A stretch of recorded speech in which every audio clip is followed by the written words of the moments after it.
Hey guys, welcome back to the Mainstream Indie Music channel. Again, making a special shout out to you guys.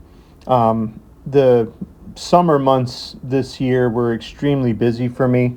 Just had so much going on in my personal life and had to kind of take a break for this channel. And I knew it was a risk because obviously we're kind of a niche channel, so kind of stepping back and taking time away takes a hit to the channel in its growth, but you guys have really just rallied back behind me again, and I really do appreciate that. We're going to rebound bigger and better, and with a lot of things coming ahead of you. And this one is no different.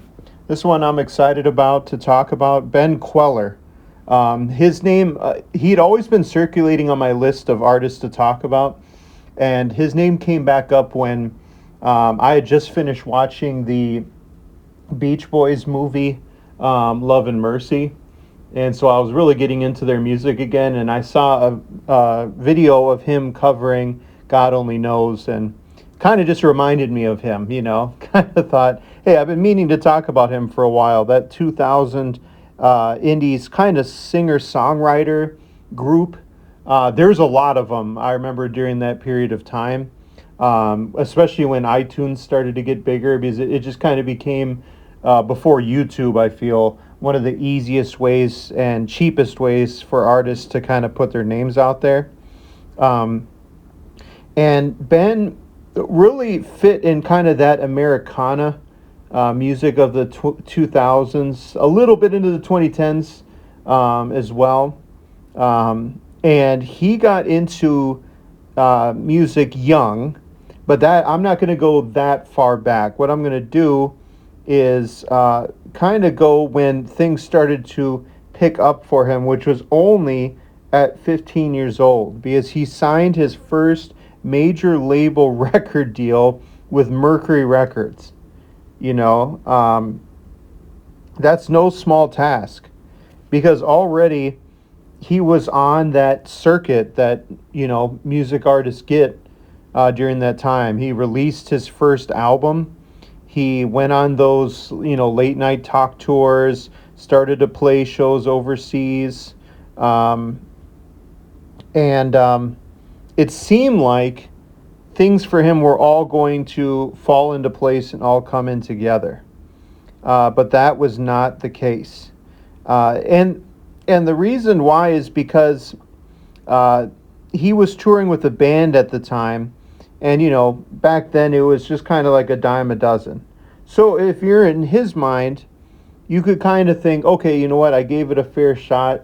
And I'm still young enough that if music doesn't work out for me, it doesn't impact my life very much.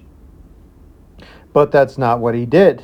Now we're into the early 2000s, and he kind of took a step back, and he actually moved to New York City and decided to kind of leave the big music scene and music companies and so forth altogether.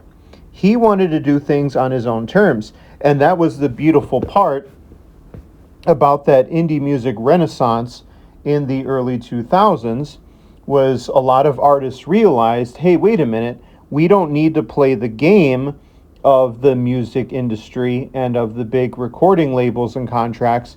We can do all of this in-house and by ourselves. And that's what he realized, where you could do home recording, you can make an album sound great on your own, and then even how you kind of connected and communicated with your listeners by usage of the internet, you know, it was almost a perfect thing. And that's what Ben decided to do. One of his first releases was entitled Freak Out, It's Ben Kweller, which helped introduce him and spread kind of like the word around. And one of the first kind of indie artists started to notice him and say, hey, jump on our tour, we want you to do this. All of this being said, this led to his first moment, releasing his very first album kind of in the indie scene, Sha Sha.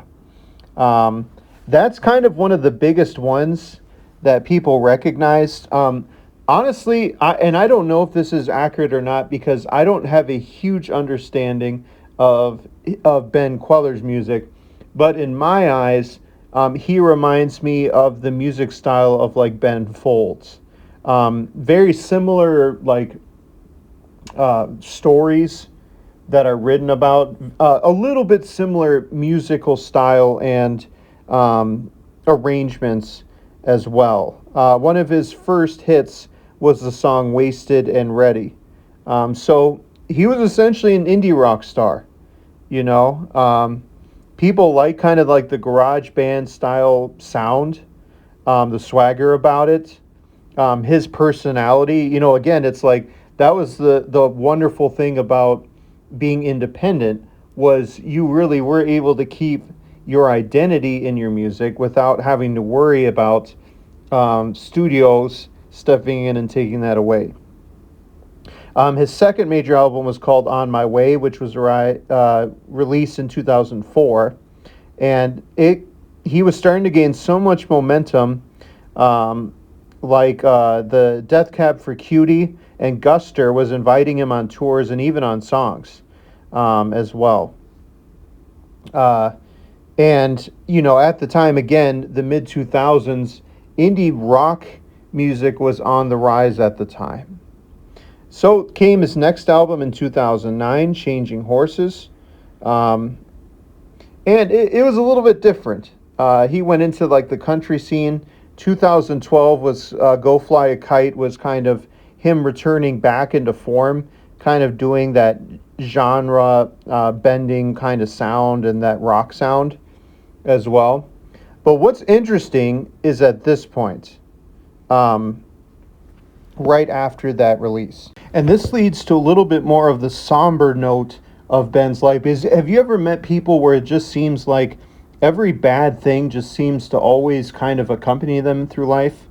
Well, you know, Ben and his family, I just can't even imagine it.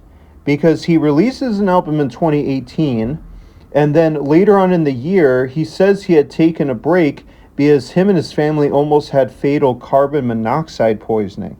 Now, of course, around that time we had COVID-19, and then right when pretty much the dust settles on that in 2023, his teenage son dies in a car accident. Well, in 2025, he released the album Cover the Mirrors, where he reflected pretty much on his entire life and of loss and everything that he's done. Ben is simply put just a soldier in the indie field, just continuing to march on his own beat, releasing music how he wants to, and going away from the record company despite loss. What do you guys think of him? Let me know in the comments.